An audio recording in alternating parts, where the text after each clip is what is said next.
My name is Christopher Gioia, and I'm a fire commissioner with the Franklin Square Munson Fire District in the town of Franklin Square, New York, Nassau County, which is near the Queens border.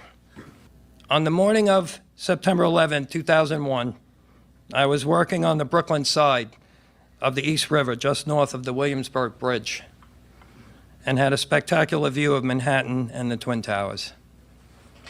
Having been an eyewitness to the attacks that day, and from being called to duty to assist the Fire Department of New York in the following days and weeks afterwards, 9/11 has never been far from my thoughts, having been burned forever into my soul. The 9/11 Commission concluded that Osama bin Laden and a group of Islamic extremists were responsible and carried out the attacks, and that was to be the end of it. Truth be told, that is far from the end of it. The 9/11 Commission was flawed, and in the words of two of its own, the chairman and the vice chairman of the 9/11 Commission, respectively, Thomas Keane and Lee Hamilton, who stated in their book, without precedent, that they were set up to fail and were starved of funds to do a proper investigation. That's their own words.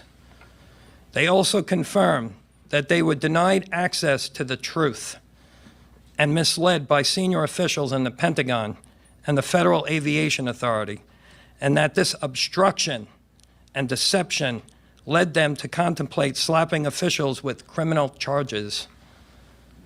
The final report did not examine key evidence and neglected serious anomalies in the various accounts of what happened. The commissioners themselves admit their report was incomplete and flawed, and that many questions about the terror attacks remain unanswered. Nevertheless, the 9/11 Commission was swiftly closed down on August 21st, 2004. Architects and engineers for 9/11 Truth, pilots for 9/11 Truth, and the Lawyers Committee for 9/11 Inquiry, to name a few, raised valid and important questions that were never even considered, let alone answered, by the official investigation. The bottom line here is that the American public has not been told the complete truth about the events of that fateful autumn morning 18 years ago. What happened on 9/11 is fundamentally important, but equally important is the way the 9/11 cover-up signifies an absence of democratic, transparent, and accountable government. Establishing the truth is, in part, about restoring honesty and trust and confidence in the American political system. That is why, on July 24th of this year, the Franklin Square Munson Fire District voted unanimously to adopt a legal resolution of support for the special federal grand jury investigation before the U.S. Attorney's Office for the Southern District of New York. The almost 3,000 innocent people who were murdered right before our eyes that day cannot speak, so it is left up to us to speak for them and demand that their voices be heard in a court of law with subpoena power and an impartial jury to consider all of the evidence by placing 9/11 under a microscope and investigating everything and anything down to the smallest of details. I demand to know, as should everyone, especially the media, why important testimony made that day from over 150 police, firefighters, and first responders regarding explosions wasn't included in the commission report, nor investigated further. Why didn't the FBI or NIST examine the wreckage for explosives?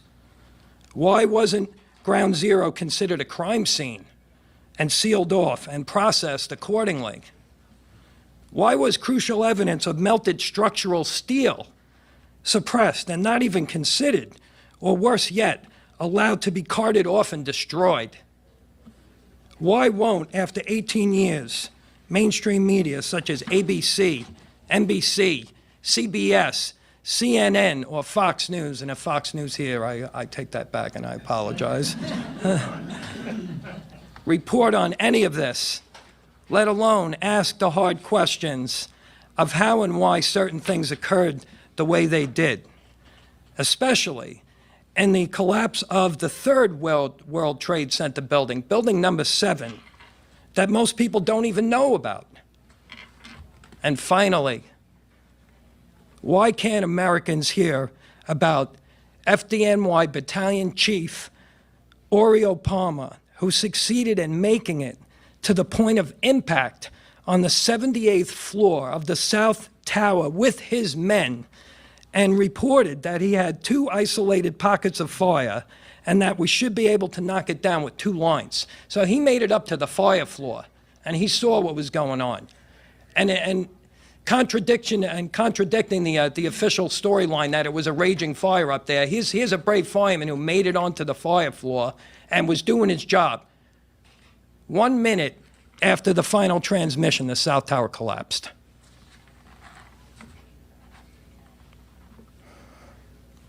Why can't Americans hear about that it took a lawsuit under the Freedom of Information Act by the New York Times to get the fire department tapes released so that the public could hear exactly what the firefighters said?